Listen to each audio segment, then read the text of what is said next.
Hello friends, Chelsea have lost yet another game, this time to bottom of the league Southampton, with James Ward-Prowse's goal going in just before half-time. It really did send a message to the Chelsea dressing room. Unfortunately, they weren't able to come out in the second half and rectify the issues that they had caused themselves within the first half, and it left more questions than answers. One question we are going to be posing today, perhaps the most important one: should Chelsea sack Graham Potter? If you enjoyed the video, please leave it with a like and subscribe if you haven't for more content like this coming very soon. Make sure you hit that notification bell as well, you don't want to miss what's coming up in the near future. But now let's talk about Chelsea and the possibility.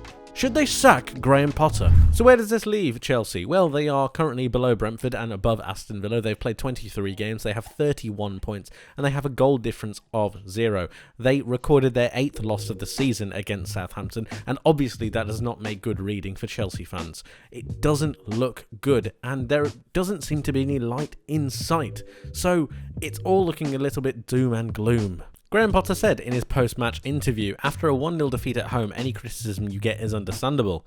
We had a tough period and lots of challenges in terms of integrating young players in the Premier League. Now, he's not actually wrong with that. When you think about the amount of money that Chelsea spent, that's not really Graham Potter's fault.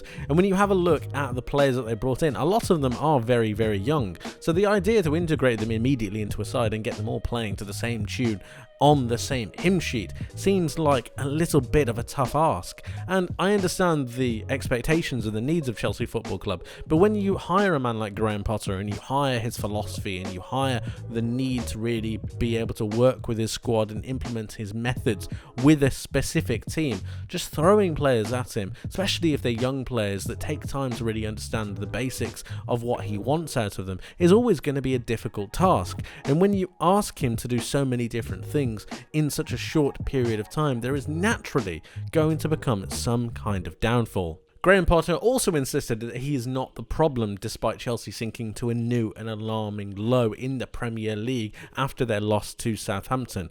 And I've got to say, he might have a point.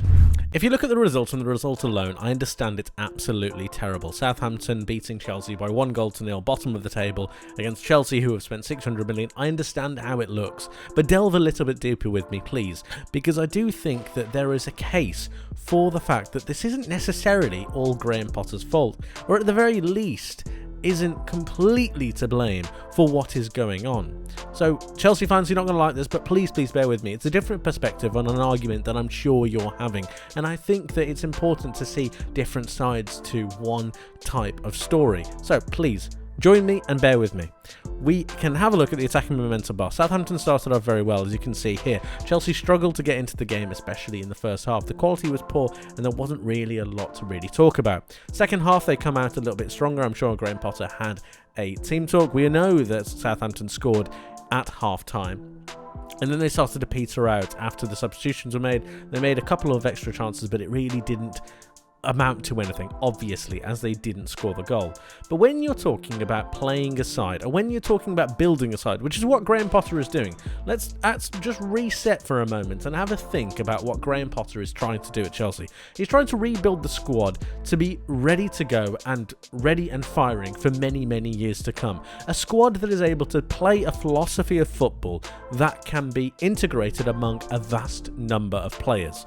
Now, when we do that, you need to have a style of play. To have a style of play, you need to have a fundamental basis and understanding of positioning on the pitch. This is the first step to really creating this. I'm not going to go into the lineup because I don't think it's really too important. We can talk about how Joao Felix didn't do too well, and I understand that. We'll get to that in just a moment. There's no need to talk about the formational player picks because it's all a bit just random and it's all nonsensical at the moment. We need to strip everything back and understand what Graham Potter is trying to achieve. And if we do that, I think we then get to the core of what actually is going wrong. So, let's have a look at the players' average positions. Remember what I said about maintaining the position on the pitch and understanding where they should be. Now, this is, regardless of whether you like it or not, a very good map of player positions. You have your right back, you have your centre back, your other centre back, and you have your left back. And when you actually look at it, Chelsea have actually done a pretty good job of maintaining positions across the pitch. It's not bad at all. We have the left winger, the right winger who's cutting inside a little bit too much for my liking, but we also have the central attacking midfielder and the striker. This is okay. This is alright. We can then see the formation. It's obviously a 4-2-3, kind of. Again, Mason Mount is dropping inside, and then 1. That's okay. They understand their positions, which is one of the major critical things that you need to do. I think it's overlooked and glossed about when you say a player should know his position, should play. These specific positions are over 90 minutes. The fact that they're holding these positions allows the system to work properly. Now the problem is they're not actually integrating a pattern of play at the moment, which is where their attacking formations aren't lining up. But they've got the basic building blocks. They're there at the moment. Now, on to the player performances. Joao Felix had an absolute nightmare. And the reason I'm bringing this up is because I don't think this is something that Graham Potter can accommodate for. I don't think he can accommodate for Joao Felix not winning over 5 out of his 15 ground duels. I don't think he can accommodate for the amount of times he loses possession. I don't think he can really justify or try to work around players playing badly. Mason Mount is not a good player. I was speaking to a number of Chelsea fans a couple of seasons ago saying that Mason Mount was the best thing to come out of England since, I don't know, but it's just becomes a little bit daft.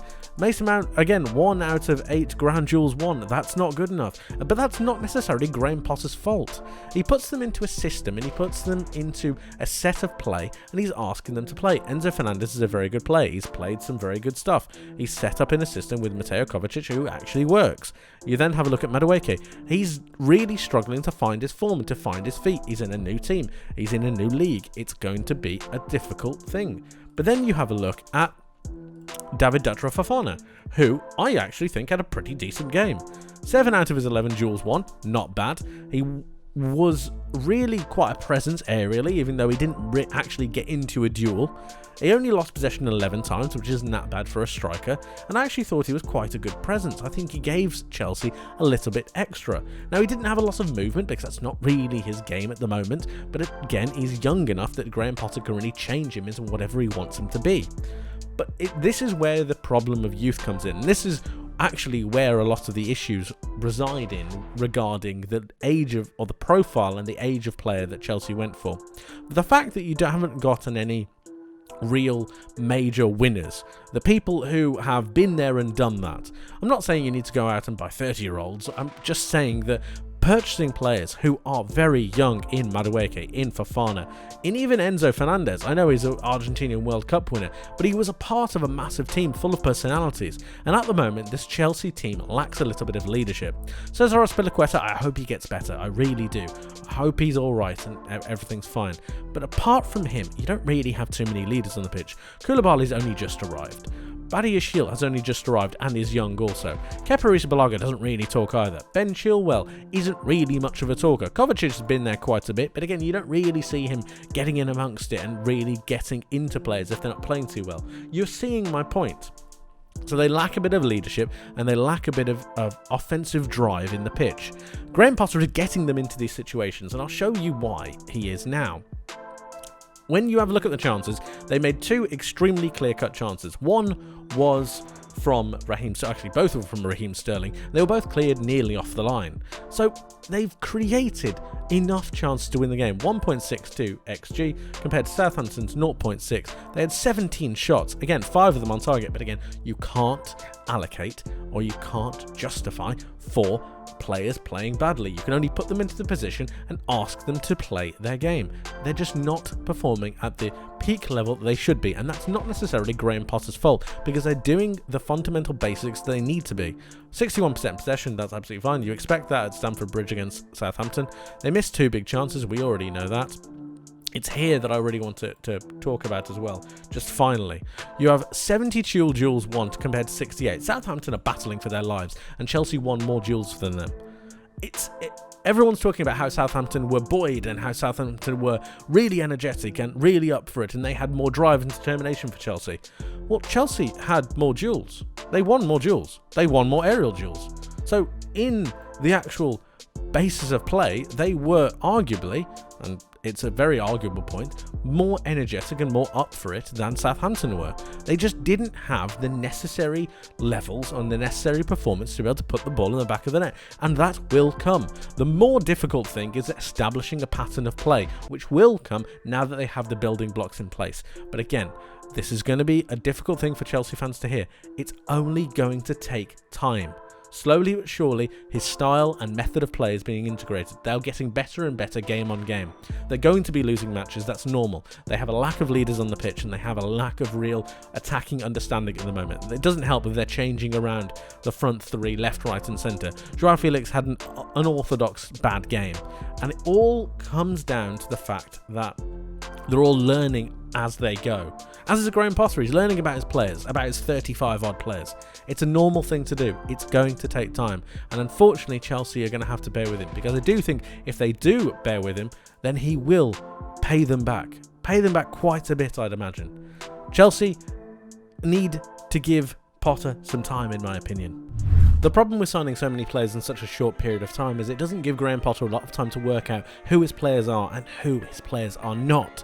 And I say that because if you look at the list of players that I've put in front of you, all of these players have an ego. All of these players have a belief that they should be playing for Chelsea Football Club, and they probably should. But at the very heart of it, Graham Potter must decide who his starting 11 is, who his 15 are, and who his 25-man squad are.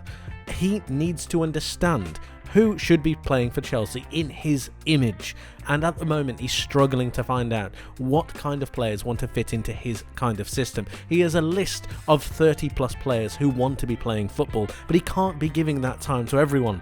Not to mention the fact that he's had less than 12 months in the job, and the expectation of the Chelsea fans that need to keep winning continuously. I'm not for 1 second blaming the Chelsea fans. They have an expectation, and rightfully so. Chelsea are a very successful football club, but when you invest in a manager like Graham Potter, who needs to take time to implement his style of play and then give him the amount of options, the wealth of options that he currently has, yes, it might look like you're blessing him with the riches from above, but what actually you're doing is clipping his wings before he's able to fly.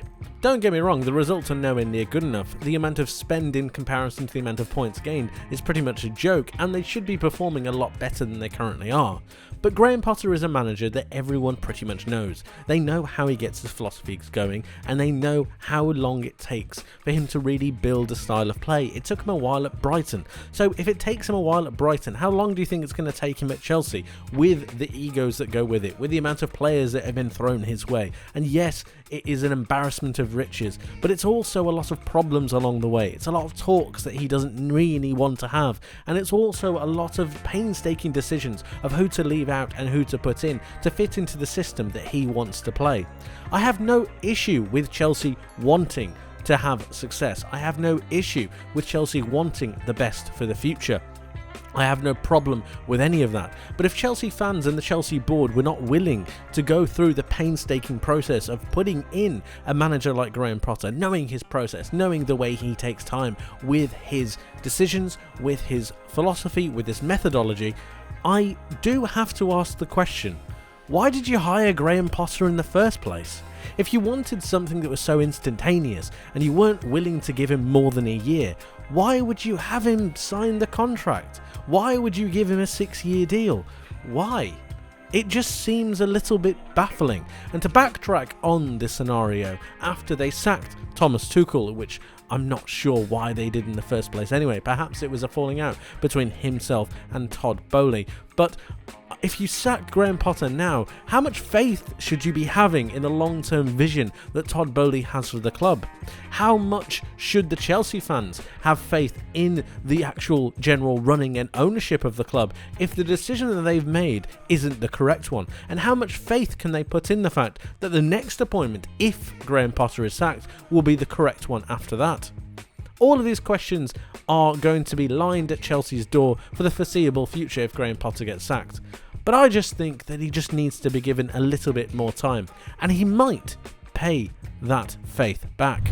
That's it for today, guys. Thank you ever so much for watching. I hope you enjoyed. If you did, please leave the video with a like and subscribe if you haven't for more content like this coming very soon. Make sure you hit that notification bell as well. You don't want to miss what's coming up in the near future. And let me know your thoughts in the comment section below on Graham Potter and on Chelsea. What should happen? Should Graham Potter go or should he stay? Let me know your thoughts and how you're feeling. Please do explain why you have made the decision that you have. I would love to hear from you. But like I said, that's it from me for today. Thank you ever so much for watching. I hope you have a wonderful rest of your day. I hope you have a wonderful rest of your week. And I hope to see you in the next one. But until then, my friends, take care of yourselves and bye-bye.